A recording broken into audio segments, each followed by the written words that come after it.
Hello viewers, today recipe గుమగుమలాడే veg biryani. ముందుగా pressure కుక్కర్లో కొద్దిగా ఆయిల్ తీసుకోండి. అందులోనే 6 లవంగా, 6 యాలకులు, 2 దాల్చిన చెక్క ముక్కలు, 3 బిర్యానీ ఆకులు లో ఫ్లేమ్లో పెట్టి వేగనివ్వండి. ఇప్పుడు అందులో కట్ చేసి పెట్టుకున్న ఆనియన్స్, క్యారెట్ తరుగు వేయండి.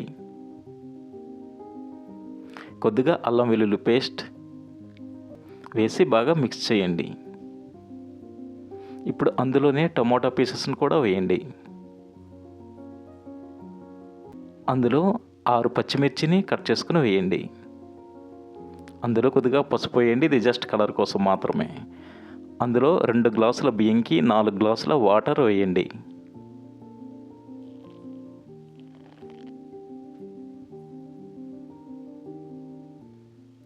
అంతటినీ బాగా మిక్స్ చేసి కొద్దిగా సాల్ట్, రుచికి సరిపడా సాల్ట్ వేయండి.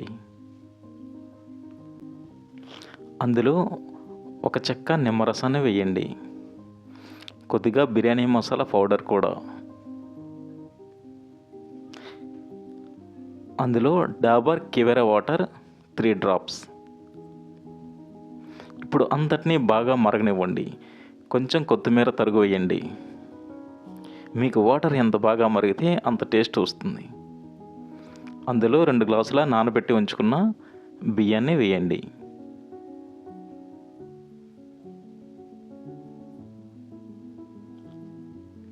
ఇప్పుడు ప్రెషర్ కుక్కర్ మూత పెట్టి హై ఫ్లేమ్లో 3 విజిల్స్ వచ్చినంత వరకు వేచి ఉండి 3వ విజిల్ వచ్చాక ఆపివేయండి.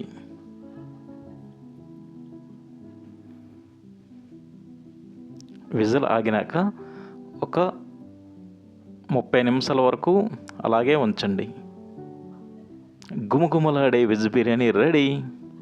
చెప్పా కదా ఫ్రెండ్స్, మీకు పసుపు వేస్తే పసుపు కలర్లో వస్తుంది. అదే మీకు బిర్యానీ వైట్ కలర్లో కావాలనుకుంటే పసుపు స్కిప్ చేయొచ్చు. దానికి తోడు పెరుగు చట్నీ రెడీ.